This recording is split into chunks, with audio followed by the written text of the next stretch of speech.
of McGill Academy's tutorials. In this particular module, we'll be talking about DFM, or Design for Manufacturing. So DFM, what is that? Well, I'm glad you asked. It's an integral part of being an engineer, and it's essentially the process of designing a CAD part or assembly with regard to real-life design constraints. So we're, as the name insinuates, designing it for manufacture based on the tools that we have available to us. So let's start off. What is manufacturing? So manufacturing is the application of physical and chemical processes to alter the geometry, properties, and/or appearance of a starting material to make parts or products. It's a value-adding process. Furthermore, how this ties into SolidWorks and CAD is that we have different methods for manufacturing that particularly may not be relevant or may not be possible with models that we've designed. So first up, we have this titanium billet here. So this is a titanium billet machined into a heart valve. The manufacturing process adds complication through different techniques, and DFM optimizes the effectiveness of these techniques without compromising the part's functionality. As you can see as well, this was taken from MEC 290. Thank you to Professor Zhao. And yeah, besides other manual processes such as grinding with abrasives/files and emerging new techniques, including 3D printing / laser cutting, there are three types of common machining processes: turning, drilling, and milling. Different machining processes pose different challenges on the design, choice of material, etc. And here we're going to focus on the computer-aided sketching aspect, how to CAD something that's optimized for manufacturing. In this particular picture, we've got multiple examples of different types of machining. So in the first case, we have turning. So turning is rotational. Drilling and milling is non-rotational, as the workpiece isn't being spun. So if you can imagine with this first guy here, what we could use is, for instance, a CNC lathe, spin this guy on this axis here, or about this axis, and essentially either add or remove material based on the part we're designing. When we spin a workpiece to add features, we need to clamp its ends to give it an axis of rotation, as we see here. And thus, ideally speaking, the design of its ends should be flat to give it a surface to be clamped on. So keep in mind that if you want to sort of rotate this thing like it's some sort of rotisserie chicken, you want these end surfaces here to be simple to clamp on. You don't want some complex geometry that'll make your life more difficult. Furthermore, we can see another example of turning here, or pretty much the exact same case. So a single point cutting tool removes material from a rotating workpiece to form a uniform cylindrical shape. Again, using a CNC lathe, it's pretty risky. You need to have the training for that, but once you use it, you'll notice that it's actually a very applicable piece of machinery, and it is fairly effective in creating, for instance, as you can see here, like bolts or nuts, etc. Now, for turning, I've brought up this model here. So this is the initial model that we designed for our particular course. This goes out to my good friend Marcus. And essentially you'll notice there's some fairly thin geometry here. So you'll want to avoid that because they might bend or even break. So if we look at the revised edition, you'll notice Marcus actually thickened this up quite a bit. So this will be a lot more sturdy in the long run. Furthermore, if possible, try to use chamfers instead of sharp corners. So you see like these lads here, he's got fillets here so far, but for instance this lad here as well. If we go into our secondary file, you'll notice everything's sort of smoothed out. So again, it's all about sort of predicting where your most fragile parts of your model are going to be and trying to avoid that. So anything that's rounder, sort of stumpier, it'll help you out in the long run. You won't have a lot of issues with failure in that particular case. Now we're going to be talking a little bit about milling. So milling is when you have, say, a chunk of material. So in my experience, I've used MDF before, but it'll remain stationary. Think of that, and you'll be using a big drill bit to drill into your chunk and remove material. It's quite different from turning in the sense that you're not spinning it around an axis. But this is our initial file model. So as you can see here, we've got these fairly small holes here in terms of their diameter, as well as, again, some sharp geometry.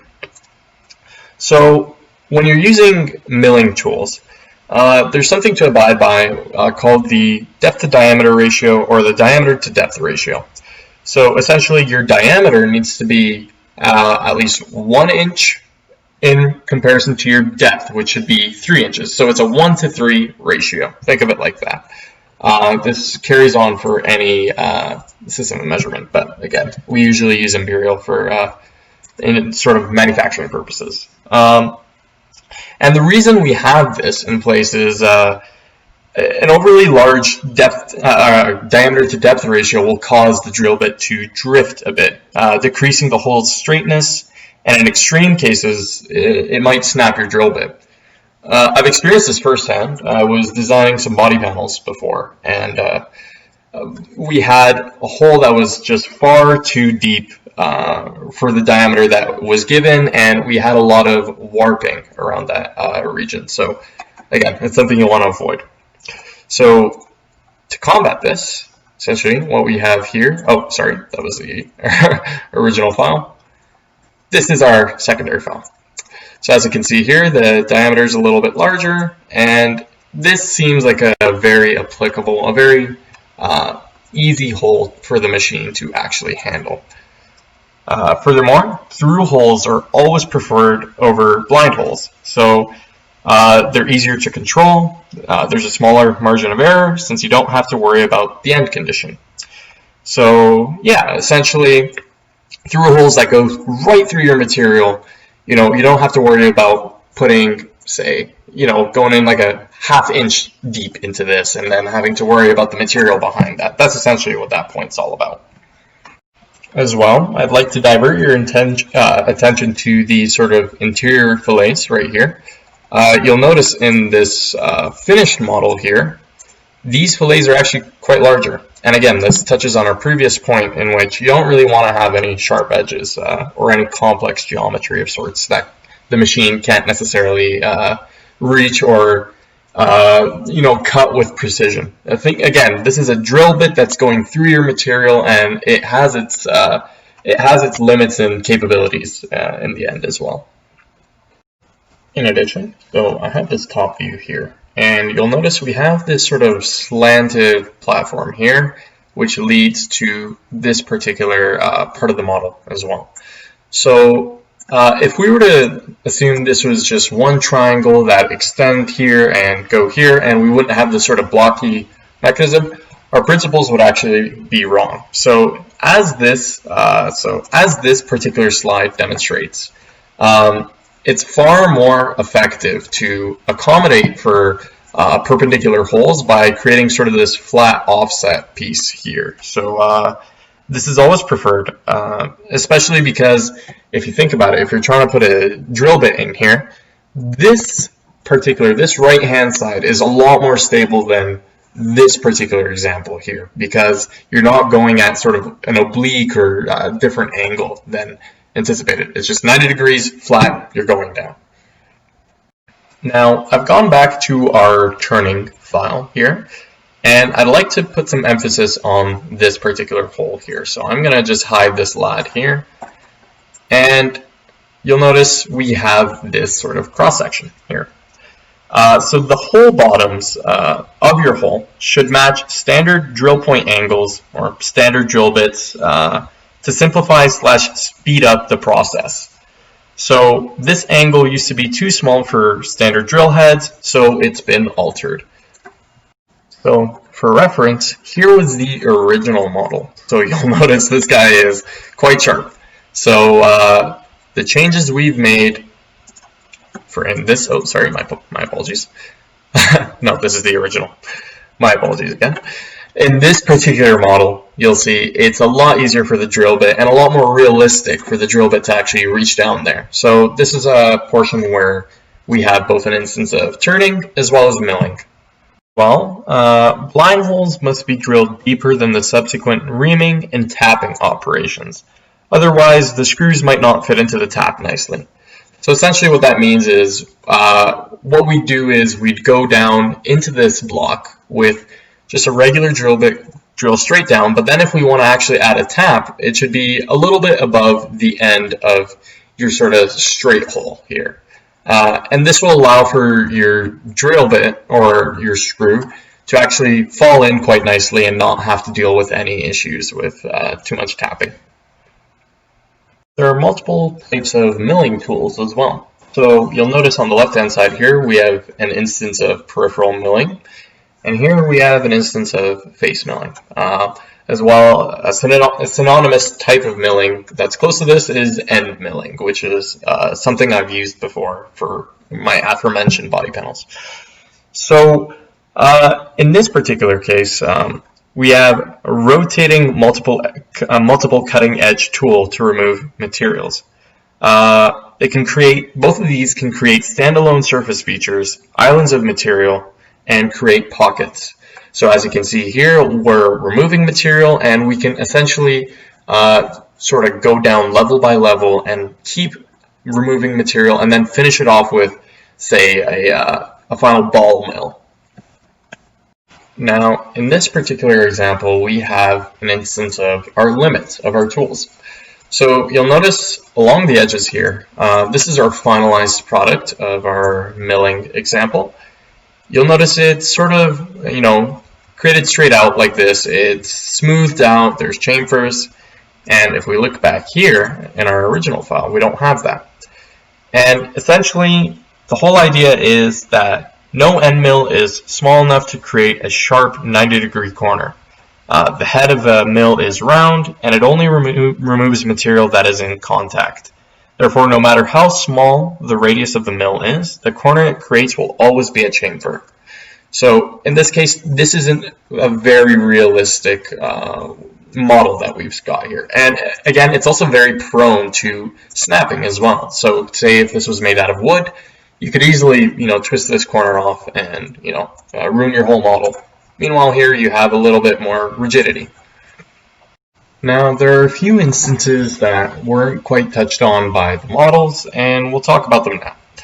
So, first off, holes / taps / counterbores on the wall of a pocket can be hard to create since the drilling operation has to come after the milling operating. So you'll see here,